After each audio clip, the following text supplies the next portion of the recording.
Light weight బంగారు diamond ఆభరణాలు, వందల రకాల డిజైన్స్ ఏవైనా ధర మాత్రం ఒక్కటే. ఇటీవల జగన్మోహన్ రెడ్డి గారు తల్లి విజయమ్మ గారి మీద, చెల్లి వైఎస్ షర్మిల గారి మీద నేషనల్ కంపెనీ లా ట్రిబ్యునల్లో పిటిషన్ దాఖలు చేశారు కదా. అంతే తన వాటాల కోసం కావచ్చు, షేర్ల విషయం కోసము వేశారు. దాన్ని ఎలా చూస్తున్నారు మీరు? అసలు షర్మిలమ్మ ఏమో మీడియా ముందుకు వచ్చి బోరున విలిపిస్తున్నారు. ఒక విషయం అండి, రాజశేఖర్ రెడ్డి గారి పిల్లలిద్దరు, వారు షర్మిల గారు చెప్పినట్టు ఇద్దరికి సమాస్తి రావాలని వారు చెప్పే మాటలను బట్టి మాకు కనుక అర్థమయ్యే విషయం. కానీ ఇవాళ జగన్ రెడ్డి గారు ఏదో 5 సంవత్సరాల క్రితం రాసిన అగ్రిమెంట్ ఏ రోజు నేను బయట పెట్టలేదని ఇందాకే న్యూస్లో చూడటం జరిగింది. అంటే ఆవిడ నాకు ఆస్తి మీద ఆశపోయింది, మా నాన్నగారు చెప్పారు కాబట్టి పిల్లల కోసం మా అమ్మ 100 సార్లు ఫోన్ చేసింది, కానీ మా మీదే కేసు వేశారు, నేను ప్రేమతో ఇచ్చిన ఆస్తి అని అంటున్నారు, ఇది మా కుటుంబ ఆస్తి, తను ఒక నామినీ మాత్రమే, అందరి నలుగురు మనవాళ్ళు రాజశేఖర రెడ్డి మనవరాళ్ళకి సమానంగా పంచాలనేది షర్మిల గారి వాదన. జగన్మోహన్ రెడ్డి గారు చెప్పేది ఏంటంటే, నేను ప్రేమతో ఇచ్చాను, నువ్వు నాకు ఎదురు తిరిగావు కాబట్టి ఆ ప్రేమ తగ్గిపోయింది కాబట్టి విత్డ్రా చేయాలి అనేది వీరి వాదన. కానీ 5 సంవత్సరాల ముందు ఏ రోజైతే షర్మిల గారు ఆయన కోసం కష్టపడినప్పుడు వాళ్ళు రాసిచ్చిన అగ్రిమెంట్ అది. మరి ఆ అగ్రిమెంటులో ఇంతవరకు నేను బయట పెట్టలేదు, వాళ్లే బయట పెట్టుకున్నారు, వాళ్లే నా మీద కోర్టు కేసారని షర్మిల గారు వాదన. మరి మీకే అర్థమవుతుంది దీంట్లో న్యాయాలు మనకు ఎంత లేమని కూడా అర్థమైపోతుంది. ఆస్తి మీద ఉన్న ఆశ, కుటుంబం మీద ఒక్క అభిమానం ఉండదు, ప్రేమ ఉండదు. సొంత తల్లి, అసలు చెల్లెలను వదిలేయండి, సొంత తల్లి ఆవిడ గౌరవాధ్యక్షురాలు చేసి, షర్మిల గారు కూడా ఏం తక్కువ తిరగలేదు కదా. నిన్ను గెలిపేయటంలో నువ్వు జైల్లో ఉన్నప్పుడు వైసీపీ బరువు బాధ్యతలన్నీ ఆవిడ మోసి కష్టపడి తిరిగిన వ్యక్తి. ఆవిడేం ఊరికనే అడగట్లేదు కదా, ఆస్తి అడుగుతుంది. కానీ సొంత తల్లి మీద కూడా కేసు వేసుకుని దేశం మొత్తం మీద మనం చూస్తే, ఇప్పుడు జంతువుల్లో కూడా చూస్తే ఎవరైతే ఇవి ఉన్నాయో వాటి చుట్టే కూడా తిరుగుతూ ఉంటాయి. తల్లి అనేది అంత ఇది. అటువంటి తల్లి మీద కూడా నువ్వు కేసు వేసుకున్నావు అంటే మనం దీన్ని చెప్పుకోవడానికి కూడా చాలా బాధగా ఉంటుంది, చాలా సిగ్గుగా ఉంటుంది. దీని గురించి ఏమని వర్ణించాలో కూడా వేస్ట్.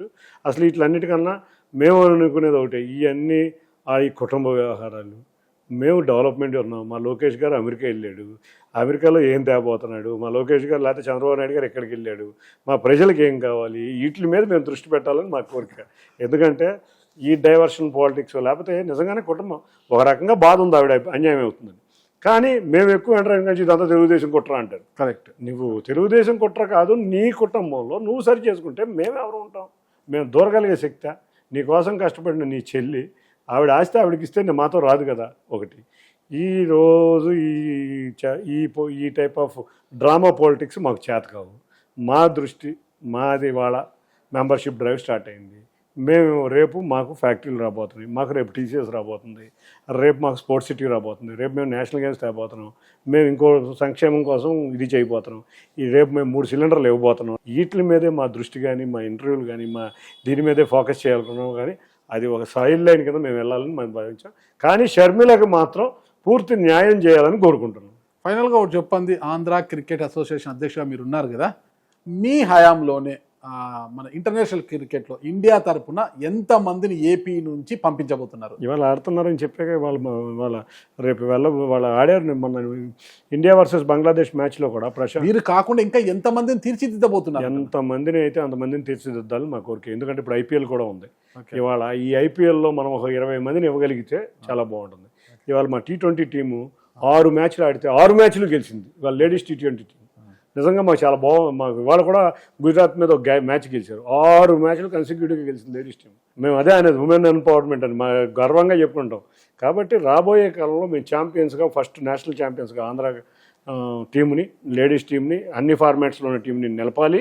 అంతేకాకుండా ఎక్కువ మంది ఐపీఎల్, అంతేకాకుండా నేషనల్ క్రికెట్లోకి వెళ్ళే విధంగా మేము కృషి చేసి దానికి అవసరమైన క్రీడాకారులకు అవసరమైన సపోర్ట్ స్టాఫ్ కానీ, కోచింగ్ స్టాఫ్ కానీ, అకాడమీస్ కానీ, అంతేకాకుండా వాళ్ళకి ఎక్కడైనా కోచ్ కనుక ఇంటర్నేషనల్ కోచెస్ కావాలంటే అవి కూడా పెట్టి, ఇవాళ క్రికెట్ అనేది ఆంధ్రాకి చిరునామాగా ఒక క్రీడా ఆంధ్రప్రదేశ్గా మేము చేయటమే మా అందరి ముందున్న కర్తవ్యం. ఫైనల్గా ఒకటండి, మీ బర్త్డే అప్పుడు అనుకుంటా బుద్ధ వెంకన్న గారు వచ్చారు మీ బర్త్డేకి. ఇక్కడ ఒక కామెంట్ చేశారు ఆ రోజైనా, నా నియోజకవర్గంలో ఎంత కష్టపడ్డా నేను ఒక ఎస్ఐని కూడా ట్రాన్స్ఫర్ చేయించుకోలేని పరిస్థితులు ఉన్నాను, అంతా కూడా వారదే అయిపోయింది పెత్తనం అంతా, అది చాలా బాధపడ్డారు.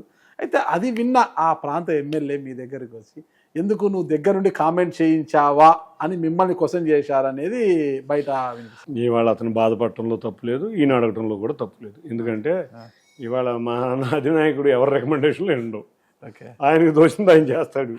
మాకు లా అండ్ ఆర్డర్లో ఎవరు ఎంటర్ అయినా, నేను ఎంటర్ అయినా, బొద్ద వెంకన్న ఎంటర్ అయినా, సుజనా చౌదరి గారు ఎంటర్ అయినా, ఎవరు ఎంటర్ అయినా ఊరుకోరు. కాబట్టి నా చేసుకోలేకపోయానని ఆయన బాధపడటంలో తప్పులేదు. రెండోది నీ పక్క నుండి నువ్వు ఏం కామెంట్లు జరిగినాయి అని అడగటంలోనూ తప్పులేదు. దాంట్లో ఇట్లా జరిగింది, అట్లా బాధపడుతున్నారు కాబట్టి మన కుటుంబంలో కాబట్టి అన్నారు. మళ్ళీ వాళ్ళిద్దరు బాగానే మాట్లాడుకుంటున్నారు, అంతా బాగానే ఉంది. ఇప్పుడు చిన్న చిన్న పొరపచ్చాలని దాన్ని ఏదో పెద్ద మనం ఇట్లా అనేసాడా, నన్ను అన్నాడా అని చెప్పాల్సిన పని లేదు. నిజంగా అతని బాధని మనం అర్థం చేసుకుని అతని బాధను తీర్చే విధంగా ఉంటాం కాబట్టి ఇవాళ కృష్ణా జిల్లా తెలుగుదేశం పరిస్థితి ఎప్పుడూ లేని విధంగా కలిసికట్టుగా ఉన్నాం. ఫైనల్ ప్రశ్న సార్, ఒకటి స్ట్రైట్ ప్రశ్న. గతంలో ఏదైతే అన్నదమ్ముల మధ్య గొడవ కారణమైందో స్టిక్కర్, ఎంపీ స్టిక్కర్ వెహికల్కి మీ శ్రీమతి గారు ఎంపీ స్టిక్కర్ అతికించుకొని వెళ్ళడము, దానిపైన ఆయన కేసు పెట్టడము, మరదలని కూడా చూడకుండా, మరదలంటే కూతురుతో సమానము చూడకుండా కేసు పెట్టడము, ఇది పెద్ద రాద్ధాంతమైంది. అదే స్టిక్కర్ ఈరోజు మీ సొంతమైంది, కారులో కూర్చొని మీరు కావచ్చు, మీ ఎవడ కావచ్చు, చాలా దర్జాగా వెళ్ళే పరిస్థితి వచ్చింది. ఎలా ఉంది ఫీలింగ్ అంటే ఆ రోజు కోపం. సరే, ఇప్పుడు తను ఓడిపోయాడు, ఇక దాని గురించి దర్జా అటువంటి నాకు దృష్టిలో ఉండవు. ఎందుకంటే ఇవాళ విజయవాడను డెవలప్ చేసే విధంగా ప్రజలు నాకు తీర్పిచ్చారు, దాన్ని ఎంజాయ్ చేస్తున్నాను నేను. అంటే ప్రతినిత్యం విజయవాడని ఏ విధంగా డెవలప్ చేయాలి మీరు చూస్తే అగ్రికల్చర్ కమిటీ వేసాం, ఎంఎస్ఎంఈ కమిటీ వేసాం, రూరల్ డెవలప్మెంట్ కమిటీ వేసాం. ఇట్లా ఎక్కడికక్కడ మనుషుల్ని నేను పెంచుకుంటా కమిటీలు లాగేసి ప్రతి గ్రామంలో ఇప్పుడు మాకు అగ్రికల్చర్లో మామిడికాయ ఎక్కువ పండుతుంది, దీన్ని ఏం చేద్దాం అనేది పొద్దున్న గంటన్నర డిస్కషన్. ఇది ఎంజాయ్మెంట్ నాకు చాలా బాగుంది. ఎందుకంటే ప్రజల్లో ఒక మార్పు తెచ్చుకుంటా, నియోజకవర్గంలో నా మార్క్ వేసుకుంటా, నేను పలానా చిన్ని అనేది 2.5 సంవత్సరాలు సేవా కార్యక్రమాల్లో తిరిగా. ఇప్పుడు అదే సేవా కార్యక్రమాలు చేయటం కాదు, వాళ్ళ కాళ్ళ మీద నిలబడేటట్టు చేయాలనేది నా కోరిక. నాకు అన్నీ నేను అనుకున్నవి ఫలిస్తే సంవత్సరంన్నర లోపల ఎంతో కొంత మార్పు అనేది విజయవాడ ప్రాంతంలో కనుగొంది. అంటే రూరల్గా చూస్తున్నాం, అర్బన్గా చూస్తున్నాం. అందులో విజయవాడ పశ్చిమ నియోజకవర్గం, సెంట్రల్ నియోజకవర్గం చిన్న చిన్న కుటుంబాలు ఉంటాయి. నా కోరిక ఇక్కడ ఆటోమొబైల్ ఇండస్ట్రీ చాలా ఇబ్బంది పడుతుంది, కానీ చాలా మంచి భవిష్యత్తు ఉంది. ఎందుకంటే 5 సంవత్సరాల్లో ఈ చుట్టుపక్కల ప్రాంతాల్లో ఉన్న వర్కులు ఎక్కడా లేవు. బందర్ పోర్ట్ ఓపెన్ అవుతుంది, రేపు పరిటాల్లో కార్గో ఇదే ఓపెన్ అవుతుంది. కాబట్టి ఈ వీళ్ళని ఒక లైన్లో అనార్గనైజ్డ్ సెక్టర్ నుంచి ఆర్గనైజ్డ్ సెక్టర్ లాగా తీసుకువస్తాం అనేది ఎట్లా చేయాలనేది నేను నిరంతరం ఆలోచిస్తున్నాను. ఇవాళ ఆ ఎంజాయ్మెంట్, ఆ ప్రజలు నేను మాట్లాడి నాకు వాళ్ళని ఇట్లా చేయగలను అనే ఒక ఫీలు నాకు ఉంది. స్టిక్కర్ల ఆనందాలు లేకపోతే ఇంకో ఆనందాలు అవన్నీ క్షణిక ఆనందాలు, ఏదో 1-2 ఆలోచించా. కానీ ఇవాళ ప్రజలు కనుక నా వల్ల ఒక 2% ప్రజలన్నా మారగలిగితే దానికన్నా ఆనందమైన విషయం ఇంకోటి లేదు. దానికోసమే అట్లీస్ట్ 20% నేను ఇందాక మీకు చెప్పినట్టు 150,000 ఎంటర్ప్రెనర్లో 1,00,000 ఉద్యోగాలు ఇవ్వగలిగిన రోజు దాన్ని మించిన ఆనందం ప్రపంచంలో ఏది ఉండదు. అదే నా కోరిక, దాని విధంగానే నేను ప్రయాణిస్తాను. ఖచ్చితంగా సార్, మీ కోరిక నెరవేరాలని కోరుకుంటున్నా. 2% కాదు, అంతకు మించి మార్పు రావాలని, మార్పు తీసుకురావాలని కోరుకుంటున్నా. థ్యాంక్ యూ అండి. నమస్తే. Thank you. నమస్తే sir. Thank you very much.